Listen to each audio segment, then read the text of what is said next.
আলাইকুম। আজকে যে বিষয় নিয়ে আমি আলোচনা করব সেটা হচ্ছে এনসিপির আট নেতারা চীন সফর। তাদের কারণ কি? তারা আসলেই কি কারণে চীন সফরের উদ্দেশ্যে যাচ্ছেন? আমরা একটা নিউজে দেখলাম যে এনসিপির আট নেতারা তারা চীন সফরে যাচ্ছে। এখন মানুষের মনে মধ্যে প্রশ্ন হতে পারে যে বাংলাদেশে এই যে মানে আওয়ামী লীগের ক্ষমতা যাওয়ার পর থেকেই কিন্তু মানে এই ভারতের সবকিছু যোগাযোগ নিষিদ্ধ হয়ে যাচ্ছে, বাংলাদেশের সাথে একটা যে সম্পর্ক টানাপোড়া চলছে। তার মধ্যেই কিন্তু চায়নার সাথে একটা বাংলাদেশের সম্পর্ক। আমরা আপনাদের একটা কথা বিস্তারিত বলতে চাচ্ছি যে 1971 সালে যে সময় যুদ্ধ হয়েছে সে সময় কিন্তু পাকিস্তান এবং বাংলাদেশের সাথে একটা সম্পর্ক ছিল না। এবং যাই হোক, এই দেশ স্বাধীন করার সময় যে পাকিস্তানরা বাংলাদেশের বুকে যে গণহত্যা চালিয়েছে, তৎকালীন পূর্ব পাকিস্তান ছিল, সে সময় যে গণহত্যা চালিয়েছে বাংলাদেশে, সেই গণহত্যার কারণে বাংলাদেশের সাথে একটা নৈরাজ্য সৃষ্টি হয়েছিল এবং বাংলাদেশের সাথে সুসম্পর্ক ছিল না। কিন্তু তারপরে আপনারা জানেন দীর্ঘ 16 বছর আওয়ামী লীগ ক্ষমতায় থেকে গেল। সে সময় কিন্তু ভারতের সাথে একটা সুসম্পর্ক এবং ভালো একটা সম্পর্ক ছিল। কিন্তু ভারতে কিন্তু বাংলাদেশের নির্বাচনের উপর প্রভাব খাটিয়েছে। এখন হঠাৎ সবাই কেন চীন সফরের উদ্দেশ্যে চলে যাচ্ছে?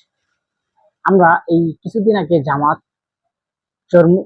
জামাত গেছিল এবং বিএনপির অনেক নেতারা গেছে এবং এরপরে কিন্তু এনসিপি নেতারা গেছে। আপনারা জানেন এই যে বাংলাদেশের সবাই এখন চীন সফর নিয়ে ব্যস্ত এবং সবাই চীন সফরের উদ্দেশ্যে বেশি বেশি যাচ্ছে। আমি মনে করি এই যে চীন সফরের কারণটা কি? ভারতের মতো কি বাংলাদেশেও এই প্রভাব ফেলবে যে চীনের হস্তক্ষেপ হবে? মানুষের মনে এরকম প্রশ্ন আসতে পারে। যে যেমন আগে নির্বাচনের যে কোনো হস্তক্ষেপ যে পালন করেছিল সেটা কিন্তু আমরা বেশিরভাগই দেখছি ভারতের মাঝে। এখন চীন কি তাহলে বাংলাদেশের এই নির্বাচন হস্তক্ষেপ করবে? আসলে এরকম মানুষের মধ্যে প্রশ্ন আসে না। আমরা আসলেই তারা একটা এখন রাজনৈতিক দল। আপনারা জানেন 24শে গণঅভ্যুত্থানের যে ছাত্ররা নেতৃত্ব দিয়েছে এবং তারা এখন একটা 24শের গণঅভ্যুত্থানের পরে তারা একটা দল গঠন করেছে এনসিপি।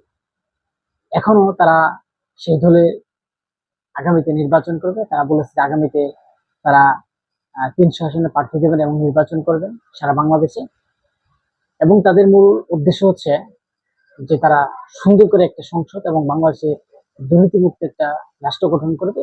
এই উদ্দেশ্যে তারা দৌড়ঝাঁপ এবং বিভিন্ন নড়াচড়া করছে। এবং এটির মধ্যে এই এনসিপি নিয়ে যেরকম সুনাম সেরকম দুর্নাম হয়েছে। এনসিপি 24শে গণঅভ্যুত্থানের যে সময় সুনাম সারা বাংলাদেশের মানুষ যা পারে না তারা তা দেখিয়ে গেছে।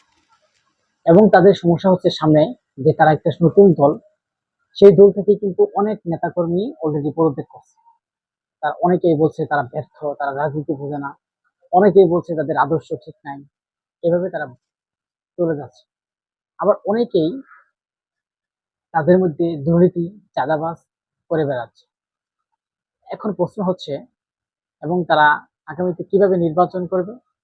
এবং তারা আবারও বলেছে যে পেয়ার পদ্ধতিতে নির্বাচন হবে এবং তাদের নতুন সংবিধানে নির্বাচন হবে। 72 সংবিধান তারা চায় না, যেটা শেখ মুজিবুরের সময় যে সংবিধান ছিল এই সংবিধান তারা মানবে না।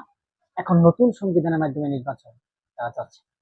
এবং তারা কিন্তু আগে তারা নির্বাচন চাচ্ছিলই না বা নির্বাচন আরো দেরিতে হবে। এখন কিন্তু তারা অলরেডি বলে দিয়েছে যে ফেব্রুয়ারিতে নির্বাচনে তাদের কোনো দ্বিধাবোধ নেই, তারা নির্বাচনে অংশগ্রহণ করবে। এই যে একটা সুসম্পর্ক এবং তারা যে এনসিপি, তারা যে চীনে যাচ্ছে, চীনের যে পররাষ্ট্রমন্ত্রী আছে এবং বিভিন্ন যে অধিদপ্তর আছে, বিভিন্ন আহ, যে চীনের লোকজন আছে, বিভিন্ন সরকারের দায়িত্বে যারা চীনে আছে, তাদের সাথে একটা সুসম্পর্ক তৈরি করার জন্য তারা মূলত চীনে গেছে। এবং তারা যখন বাংলাদেশে আসবে তখন মূলত বোঝা যাবে যে তারা কি কারণে গেছে। এই যে এনসিপির একটা সুসম্পর্ক, আগামীতে তাদের নিয়ে অনেক প্রশ্ন। যাই হোক, আমার চ্যানেলটা যারা এখনো সাবস্ক্রাইব করে নাই, সাবস্ক্রাইব করে পাশে থাকবো। আর আমরা